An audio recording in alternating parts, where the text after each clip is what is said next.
Hi everyone, welcome to Drive and Fail 85. This driver knew exactly where the speed cameras were. Does it make you go for it and stop his time? No. I think you're very much still focused on managing the game, isn't it? Doing what's right in the game. Okay, we're taking it out. We're watching the vehicle that overtakes my viewer and this red car. He gets hold of it now. That is Fernandez who gives away a throw-in, and Michael Coyote comes across. Take one of these long throws. I've said before that the extreme behaviours are getting more extreme. Almost as if it was.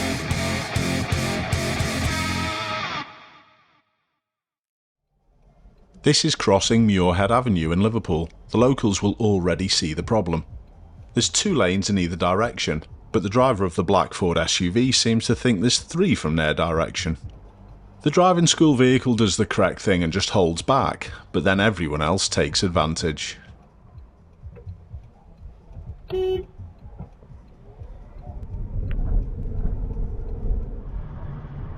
So many people get to a set of lights and switch off. We're not talking about the engine. Watch this black Mazda to Smiler Bob's left.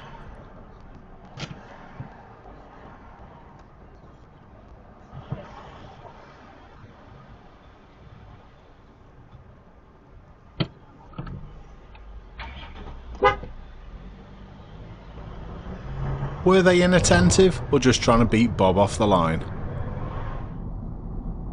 This taxi driver to the left is a part of the Signal As You Move club.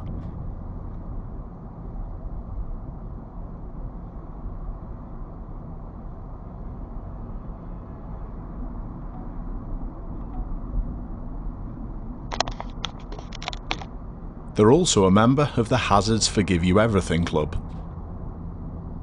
This is a phone recording of a screen, so the quality is pretty poor, but you might recognise it. It's the Broadway roundabouts near Norris Green Driving Test Centre, but I'm pretty sure the driver of this red car wasn't on test, because the examiner would have abandoned it much sooner.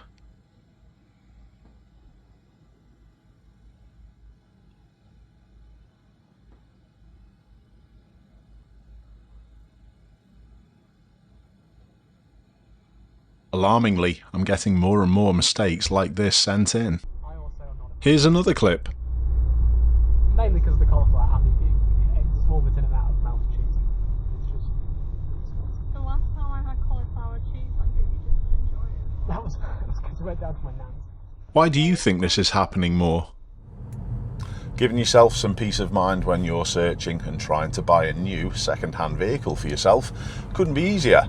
You simply go on a Car Vertical website, put in the reg or the VIN number, and you'll be sent a detailed report within about 40 seconds. I obviously look at these reports all the time, and they give you loads of detailed information that's going to help you make the correct choice with your next purchase. Not every car is going to have a hidden history, but you're trying to weasel out the ones that do so you don't spend your hard-earned cash on them. When something does show up as being a problem, it's really obvious because all the reports are colour-coded. There may even be pictures showing you the damage if that's been the case.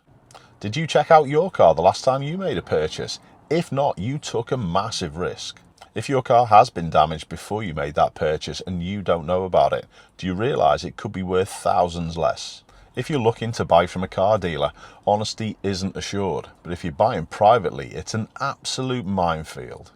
You might need to check out a number of vehicles before you make that correct decision, but that's okay, Car Vertical's got you covered. If you use the code Ashley as normal, it saves you 20% on checking out one vehicle, but it saves you 50% checking out multiple vehicles. Don't leave any car unchecked. Thanks, Car Vertical. Extremely impatient.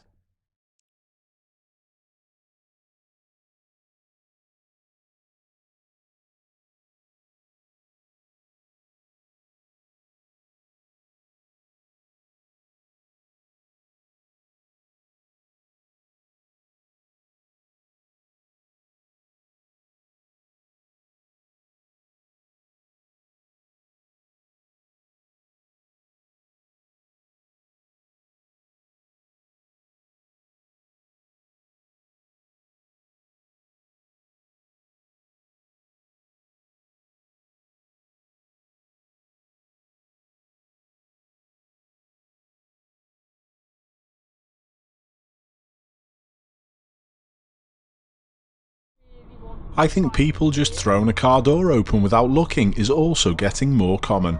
Let me know what you think.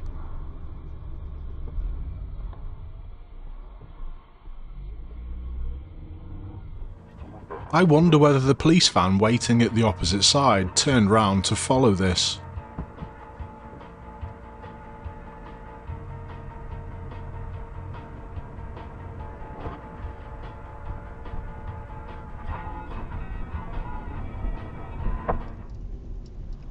A common problem all around the country.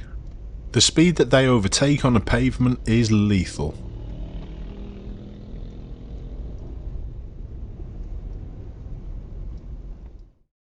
To be fair, the design and layout of the junction could be a little confusing, but it shouldn't really catch you out.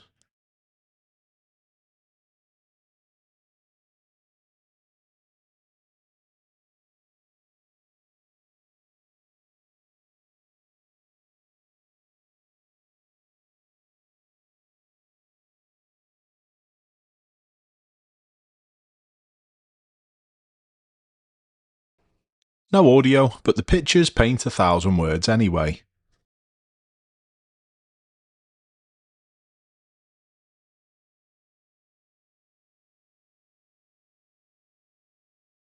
Hands up if you need lessons. Here's Phil with some really good footage from what is one of the base FIFO units. Remember, use the code Ashley and you can save yourself 5%. Links are always in the description, and thank you so much for your support. Now, what we're watching in this clip are the oncoming vehicles, and specifically this blue Peugeot being tailgated by the van. That's way too close, and it looks as though the driver's trying to gesture it's possibly a 60 limit. Terrible driving. There's always one who thinks they're too important to flow with the rest of the traffic.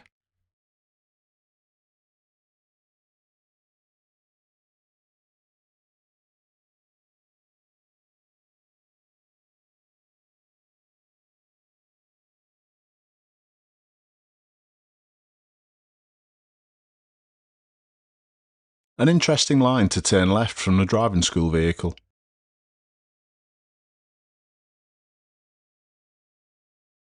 They should have abandoned the turn and gone straight on in the end.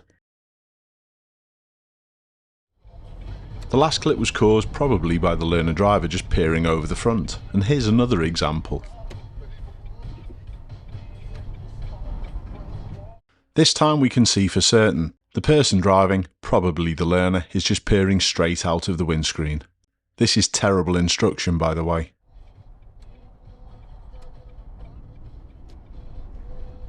You can also see how they take the next left turn at the next mini roundabout, that this isn't a one-off. They do this all the time.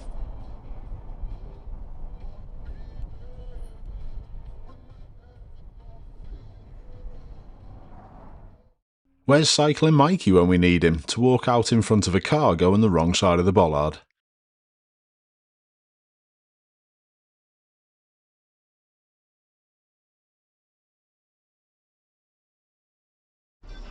A pedestrian just walks out from the right hand side and it causes a little bit of a problem, but more to the people behind.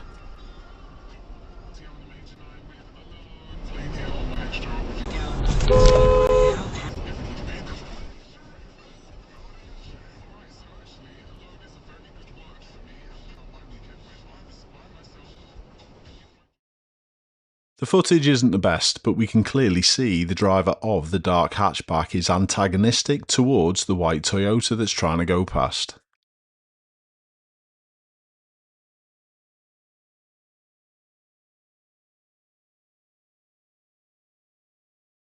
And you should be able to make out the little bit of retaliation here.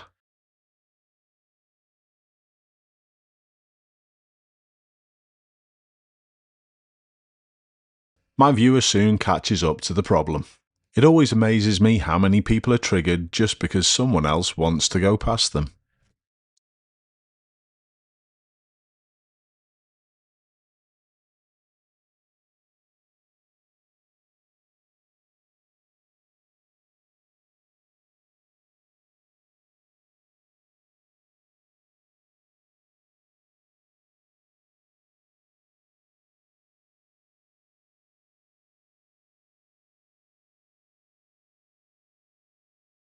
To finish, we're going to have a look at a collision with an unmarked police car. This was filmed from a driving school vehicle, so the dashcam audio was off. But the instructor did say that they couldn't hear any sirens. It doesn't mean that they weren't on though. You need to keep an eye on your mirrors all the time.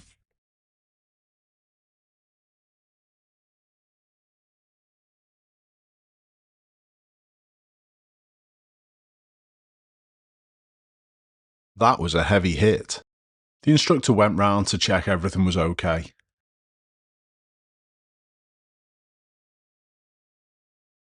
It was just really lucky that there were no pedestrians on the pavement at that point. Keep safe everyone.